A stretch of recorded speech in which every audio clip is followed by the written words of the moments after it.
ಇವತ್ತೇ ಶವಗಳನ್ನ ಅಸ್ಥಿಪಂಜರಗಳನ್ನ ಹೊರತೆಗೆಯುವಂತ ಪ್ರೊಸೆಸ್ ಆಗುತ್ತೆ. ಯಾಕಂದ್ರೆ ನಿನ್ನೆಗೆ 15 ಜಾಗಗಳನ್ನ ಮಾರ್ಕ್ ಮಾಡಬೇಕಂತ ಅವ್ರು ಅನ್ಕೊಂಡಿದ್ರು. ಆದರೆ ತೀರಾ ಮಳೆಯಿಂದಾಗಿ ಅದು ಸಾಧ್ಯವಾಗಲಿಲ್ಲ ಮತ್ತು ಕತ್ತಲಾಗ್ತಾ ಬಂತು. ಹಾಗಾಗಿ 13 ಜಾಗಗಳನ್ನ ಮಾರ್ಕ್ ಮಾಡಿದ್ರು. ಸೊ ಇವತ್ತು ಉತ್ಖನನ ಮಾಡ್ತಾರೆ. ಈಗ ಮಾರ್ಕ್ ಮಾಡಿರುವಂತಹ ಜಾಗಗಳ ಪೈಕಿ ಏನೆಲ್ಲ ಮಾರ್ಕ್ ಮಾಡಿದ್ರು ಅದನ್ನ ಉತ್ಖನನ ಮಾಡ್ತಾರೆ ಅನ್ನುವಂಥದ್ದು.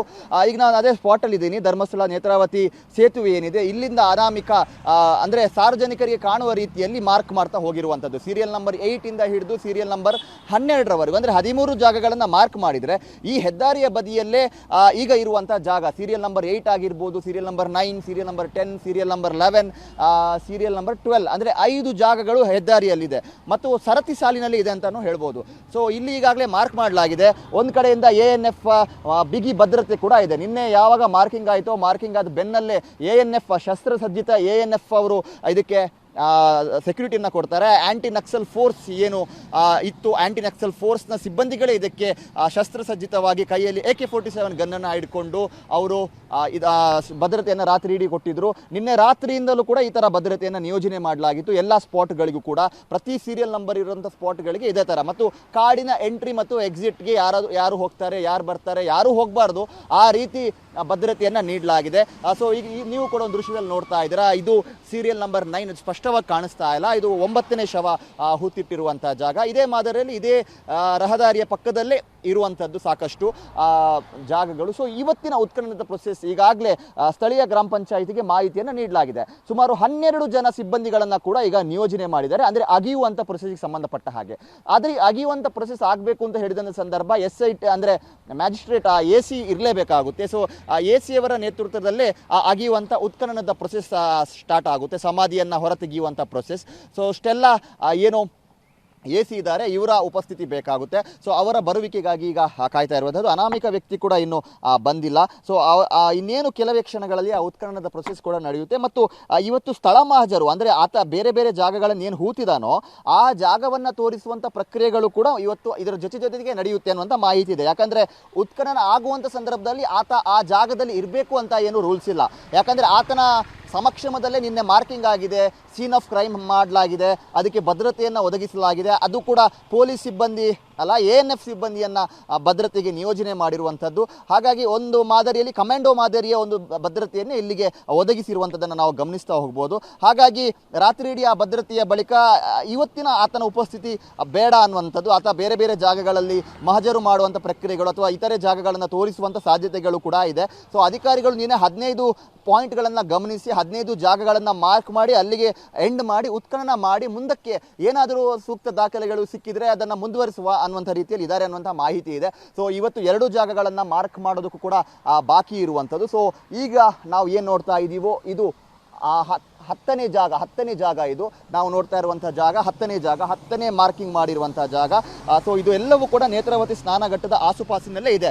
ನಿನ್ನೆ 9 ಗಂಟೆಗೆ ನಾವು ಇದೇ ಸ್ಪಾಟ್ನಲ್ಲಿ ನಿಂತ್ಕೊಂಡು ಈ ಜಾಗದಲ್ಲಿ ಎಲ್ಲಾದರೂ ಆತ ಹೂತಿರ್ಬೋದು ಅನ್ನುವಂಥ ಒಂದು ಅನುಮಾನವನ್ನು ವ್ಯಕ್ತಪಡಿಸಿದ್ವಿ.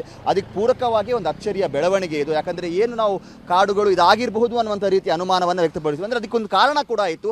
ಜುಲೈ 16ನೇ ತಾರೀಕು ಇದೇ ಜಾಗದಲ್ಲಿ ಆತ ಬಂದು ಪೊಲೀಸ್ ಅಧಿಕಾರಿಗಳಿಗೋಸ್ಕರ ಕಾಯ್ತಾ ಇದ್ದ. ಹಾಗಾಗಿ ಒಂದರ ಪಕ್ಕ ಒಂದು ನೀತಿ ನೀವು ಗಮನಿಸಬಹುದು. ರ್ಯಾಂಡಮ್ ಆಗಿ ಲೈನಲ್ಲೇ ಇದೆ. ಈಗ ನೋಡ್ತಾ ಇರುವಂಥದ್ದು 11ನೇ ಜಾಗ. ಇದು 11ನೇ ಜಾಗದಲ್ಲಿ ಕ್ರೈಮ್ ಆಫ್ ಸೀನ್ ಹಾಕಿದ್ದಾರೆ. ಮತ್ತು ಆ ವ್ಯಕ್ತಿ ನಿನ್ನೆ ಏನು ಗುರುತು ಮಾಡ್ತಾ ಇದ್ನೋ ಅದು ಕೂಡ ಬಹಳ ರೋಚಕವಾಗಿತ್ತು. ಆತ ಕೆಳಗಡೆ ಕೂತ್ಕೊಂಡು ಆ ಜಾಗವನ್ನು ಪರಿಶೀಲನೆ ಮಾಡಿ ಇದೇ ಜಾಗದಲ್ಲಿ ನಾನು ಹೂತಿದ್ದೀನಿ ಅನ್ನುವಂಥ ಬಹಳ ಕಾನ್ಫಿಡೆನ್ಸ್ ಅಲ್ಲಿ ಆತ ಹೇಳ್ತಾ ಇದ್ದ. ಆತನ ಗುರುತು ಏನು ಅಂದರೆ ಇಷ್ಟು ದೊಡ್ಡ ದಟ್ಟ ಕಾನನದಲ್ಲಿ ಅದು 10-20 ವರ್ಷಗಳ ಹಿಂದೆ ಹೂತಂಥ ಶವಗಳನ್ನು ಎಕ್ಸಾಕ್ಟ್ ಆಗಿ ಇದೇ ಜಾಗದಲ್ಲಿ ನಾನು ಹೂತಿದ್ದೀನಿ ಅನ್ನುವಂಥದ್ದನ್ನು ಆತ ಹೇಗೆ ಹೇಳ್ತಾ ಇದ್ದಾನೆ. ಇದೇ ಈಗ ಎಲ್ಲರ ಒಂದು ಅಚ್ಚರಿ ಕಾರಣವಾಗಿರುವಂಥದ್ದು. ಅಂತಹ ಮೆಮೊರಿ ಪವರ್ ಯಾವ ಥರ ಒಬ್ಬ ವ್ಯಕ್ತಿಗೆ ಇರುತ್ತೆ ಅನ್ನುವಂಥದ್ದು. ಬಟ್ ಆತ ಬಹಳ ಕಾನ್ಫಿಡೆಂಟ್ ಆಗಿ ಅಂದರೆ ಈ ಪ್ರಕ್ರಿಯೆಯನ್ನು ನಾವು ಗಮನಿಸಬಹುದು. ಇಲ್ಲೇ ಈ ರಾಷ್ಟ್ರೀಯ ಹೆದ್ದಾರಿ ಪಕ್ಕದ ಈ 5 ಜಾಗಗಳನ್ನು ಗುರುತಿಸುವಂಥದ್ದು 4 ಜಾಗಗಳನ್ನು ಗುರುತಿಸುವ ಪ್ರಕ್ರಿಯೆ ಸರಿಸುಮಾರು 20 ನಿಮಿಷನೂ ಇಲ್ಲ, ಒಂದು 15 ನಿಮಿಷದೊಳಗೆ ಇದೆಲ್ಲ ಮಾರ್ಕಿಂಗ್ ಪ್ರೊಸೆಸ್ ಆಗಿ ಆತ ಇನ್ನೊಂದು ಜಾಗ 13ನೇ ಜಾಗ ತೋರಿಸೋದಕ್ಕೆ ನೇತ್ರಾವತಿ ಸ್ನಾನಘಟ್ಟದ ಹತ್ರ ಹೋಗಿದ್ದ. ನಿಜಕ್ಕೂ ಅಧಿಕಾರಿಗಳೇ ಒಂದು ರೀತಿ ಶಾಕ್ ಆಗಿದ್ರು. ಹಾಗಾದರೆ ಈತ ಗುರುತು ಇಟ್ಕೊಳ್ಳೋದಕ್ಕೆ ಆತ ಮಾಡಿರುವಂಥ ಪ್ರಕ್ರಿಯೆಗಳು ಏನು ಅನ್ನುವಂಥ ರೀತಿಯ ಅನುಮಾನ. ಬಟ್ ಒಂದು ಪೆಕ್ಯುಲಾರಿಟಿ ಇಲ್ಲಿ ಇದೆ, ಒಂದು ಪ್ಯಾಟರ್ನ್ ಇದೆ. ಏನಂದರೆ ಪ್ರತಿಯೊಂದು ಕಡೆಗಳಲ್ಲೂ ಕೂಡ ಮರ ಇದೆ. ಆತ ಏನು ಜಾಗಗಳನ್ನು ಹೂತು ಹಾಕ್ತಾ ಇದ್ದಾನೋ ಅದರ ಮುಂಭಾಗದಲ್ಲಿ ಮರ ಇರುವಂಥದ್ದನ್ನು ಗಮನಿಸ್ಬೋದು. ಪ್ರತಿಯೊಂದು ಜಾಗದಲ್ಲೂ ಕೂಡ ಇದು ಇದೆ. ಅಂದರೆ ಮರದ ಕೆಳಭಾಗದಲ್ಲಿ ಒಂದು ದಟ್ಟವಾದ ಒಂದು ಬೃಹದಾಕಾರದ ಮರ ಏನಿದೆ, ಆ ಮರದ ಕೆಳಭಾಗದಲ್ಲೇ ಆತ ಹೂತು ಹಾಕಿರುವಂಥ ಸಾಧ್ಯತೆಗಳು ಕೂಡ ಇದೆ. ಆ ರೀತಿಯ ಒಂದು ಪ್ಯಾಟರ್ನನ್ನು ನಾವು ಪ್ರತಿ ಕಡೆಗಳಲ್ಲೂ ಕೂಡ ನೋಡ್ತಾ ಇದ್ದೀವಿ. ಕಾಡಿನಲ್ಲೂ ಕೂಡ ಆತ ಇದೇ ರೀತಿ ಮಾಡಿರುವಂಥ ಸಾಧ್ಯತೆ ಇದೆ. ಅಂದರೆ ಮರದ ಕೆಳಭಾಗದಲ್ಲಿ, ಅದರ ಅಡಿಭಾಗದಲ್ಲೇ ಅದರ ಸುತ್ತಮುತ್ತಲಿನ ಒಂದು ವ್ಯಾಪ್ತಿ ಏನಿದೆ, ಅದರ ರೆಂಬೆ ಕೊಂಬೆಗಳು ಎಲ್ಲಿವರೆಗೂ ಕೂಡ ಹಬ್ಬಿಕೊಂಡಿದೆಯೋ ಅದರ ಒಂದು ಆ ವ್ಯಾಪ್ತಿಯಲ್ಲಿ ಆತ ಹೂತಿರುವಂಥ ಸ್ಪಷ್ಟ ನಿದರ್ಶನಗಳು ಇಲ್ಲಿ ಅನೇಕ ಕ್ರೈಮ್ ಸೀನ್ಗಳಲ್ಲಿ ನಮಗೂ ಕೂಡ ಕಾಣಸಿಕ್ಕಿರುವಂಥದ್ದು. ಒಂದು 12 ಜಾಗಗಳನ್ನು ಆತ ಮಾರ್ಕ್ ಮಾಡಿದ್ದಾನೆ. ಇಲ್ಲೊಂದು ಕ್ರೈಮ್ ಸೀನ್ ಇದೆ, 12ನೇ ಜಾಗ ಇದು. ಇಲ್ಲಿ ಕಾಡಿನ ಕೆಳಗಡೆ ಇರುವಂಥ 12ನೇ ಜಾಗ. ಸೊ ಅಲ್ಲಿ ಮೇಲ್ಭಾಗದಲ್ಲೂ ಕೂಡ ನೀವು ಗಮನಿಸ್ಬೋದು, ಬಹಳ ಒಂದು ಬೃಹದಾಕಾರದ ಮರ ಇದೆ. ಯಾಕಂದರೆ ಈ ಥರ ರ್ಯಾಂಡಮ್ ಪ್ಲೇಸ್ಗಳಲ್ಲಿ ಆ ಥರ ಅಷ್ಟು ಸ್ಪಷ್ಟವಾಗಿ ನಿಖರತೆಯಿಂದ ಅದನ್ನು ತೋರಿಸುವಂಥದ್ದು ಅಷ್ಟು ಸುಲಭದ ಮಾತಲ್ಲ. ಒಂದು ಗುರುತು ಏನಾದರೂ ಬೇಕಾಗಿರುತ್ತೆ. ಮೊದಲಿಗೆ ಆತ ಮೇಲ್ಭಾಗ ಮರ ನೋಡ್ತಾ ಇದ್ದ, ಮರ ನೋಡ್ಕೊಂಡ್ಬಂದು ಕೆಳಗಡೆ ಕೂತ್ಕೊಳ್ತಾ ಇದ್ದ, ಕೆಳಗಡೆ ಕೂತು ಅಲ್ಲೇ ಒಂದು ಪರಿಶೀಲನೆಯನ್ನು ಆತ ಮಾಡ್ತಾ ಇದ್ದ. ಇದು ನಮ್ಗೆ ಸ್ಪಷ್ಟವಾಗಿ ನಿನ್ನೆ ಕಾಣಸಿಕ್ಕಿರುವಂಥದ್ದು. ಸೊ ಅಲ್ಲೇ ಪರಿಶೀಲನೆಯನ್ನು ಮಾಡಿ ಎಕ್ಸಾಕ್ಟಾಗಿ ಇದೇ ಜಾಗ ಅನ್ನುವಂಥ ರೀತಿಯಲ್ಲೂ ಕೂಡ ಆತ ಹೇಳ್ತಾ ಇದ್ದಿದ್ದನ್ನು ನಾವು ಕೂಡ ಗಮನಿಸಿದ್ದೀವಿ. ಅಂದರೆ ಗುರುತು ಅನ್ನುವಂಥದ್ದು ಖಂಡಿತವಾಗ್ಲೂ ಕೂಡ ಇತ್ತು. ಆತ ಏನೋ ಒಂದು ಮಾರ್ಕ್ ಮಾಡಿದ್ದ. ಆ ಶವಗಳನ್ನು ಹೂತು ಹಾಕುವಂಥ ಸಂದರ್ಭದಲ್ಲೇ ಈ ಜಾಗದಲ್ಲಿ ನಾನು ಹಾಕ್ತಾ ಇದ್ದೀನಿ, ಮುಂದೊಂದು ದಿನ ಯಾವುದಕ್ಕಾದರೂ ಇದು ಬೇಕಾಗುತ್ತೆ ನನಗೆ ನೆನಪಿಗೆ ಅನ್ನುವಂಥ ರೀತಿಯಲ್ಲಿ ಏನೋ ಒಂದು ಮಾರ್ಕಿಂಗನ್ನು ಆತ ಮಾಡಿದ್ದ. ಅದು ಬಹುಭಾಗದಲ್ಲಿ ಬಹುತೇಕವಾಗಿ ಮರ ಅನ್ನುವಂಥದ್ದೇ ಕಾಣಸಿಗ್ತಾ ಇದೆ. ಮರದ ಕೆಳಭಾಗ, ಅದರ ರೆಂಬೆ ಕೊಂಬೆ ಎಷ್ಟರ ಮಟ್ಟಿಗೆ ಒಂದು ವ್ಯಾಪ್ತಿಯನ್ನು ಹೊಂದಿದೆಯೋ ಆ ವ್ಯಾಪ್ತಿಯ ಒಳಗಡೆ, ಆ ರೆಂಬೆ ಕೊಂಬೆಯ ಕೆಳಗಡೆ ಆತ ಅದನ್ನು ಮಾಡಿಕೊಂಡಿರುವಂಥದ್ದನ್ನು ನಾವು ಗಮನಿಸ್ಬೋದು. ಇನ್ನೇನು AC ಅವರು ಕೂಡ ಕೆಲವೇ ಕ್ಷಣದಲ್ಲಿ ಇಲ್ಲಿಗೆ ಬರುವಂಥ ಸಾಧ್ಯತೆ ಇದೆ. ಅವ್ರು ಬಂದ ಕೂಡಲೇ SIT ಟೀಮ್ನ ಅಧಿಕಾರಿಗಳು ಕೂಡ ಬರ್ತಾರೆ. ಅನಾಮಿಕಾ ಕೂಡ SITಯ ಭದ್ರತೆಯಲ್ಲಿಯೇ ಬರ್ತಾನೆ, ಎಸ್ಕಾರ್ಟ್ನಲ್ಲಿಯೇ ಬರ್ತಾನೆ. ಜಿತೇಂದ್ರ ಕುಮಾರ್ ದಯಾಮ ಅವರು ಕೂಡ ಆ ಅನಾಮಿಕನ ಜೊತೆಗೇ ಇದ್ದಾರೆ. ಅಂದರೆ ಯಾವ ವಾಹನದಲ್ಲಿ ಅವನನ್ನು ಕರೆತರಲಾಗುತ್ತೋ ಆತ ಎಲ್ಲೆಲ್ಲ ಕಾರ್ಯಾಚರಣೆಯ ಸಂದರ್ಭ ಹೋಗ್ತಾನೋ ಜೊತೆಗೆ ಜಿತೇಂದ್ರ ಕುಮಾರ್ ದಯಾಮ ಅವರು ಕೂಡ ಆತನ ಜೊತೆಗೇ ಇದ್ದರು. ಅದನ್ನು ಬಿಟ್ಟು ಆ ಕಡೆ ಈ ಕಡೆ ಆತ ಅವರು ಹೋಗ್ತಾ ಇರಲಿಲ್ಲ. ಯಾಕಂದರೆ ಒಂದು ದೊಡ್ಡ ಜವಾಬ್ದಾರಿ. ಇಡೀ ಜಗತ್ತೇ ಇವತ್ತು ಕರ್ನಾಟಕದ ದಕ್ಷಿಣ ಕನ್ನಡ ಜಿಲ್ಲೆಯ ಧರ್ಮಸ್ಥಳ ಗ್ರಾಮದ ಮೇಲೆ ತಮ್ಮ ಚಿತ್ತವನ್ನು, ದೃಷ್ಟಿಯನ್ನು ಇಟ್ಟಿರುವಂಥದ್ದು. ಹಾಗಾಗಿ ಇಲ್ಲೆಲ್ಲೂ ಕೂಡ ಲೋಪದೋಷಗಳು ಆಗಬಾರ್ದು.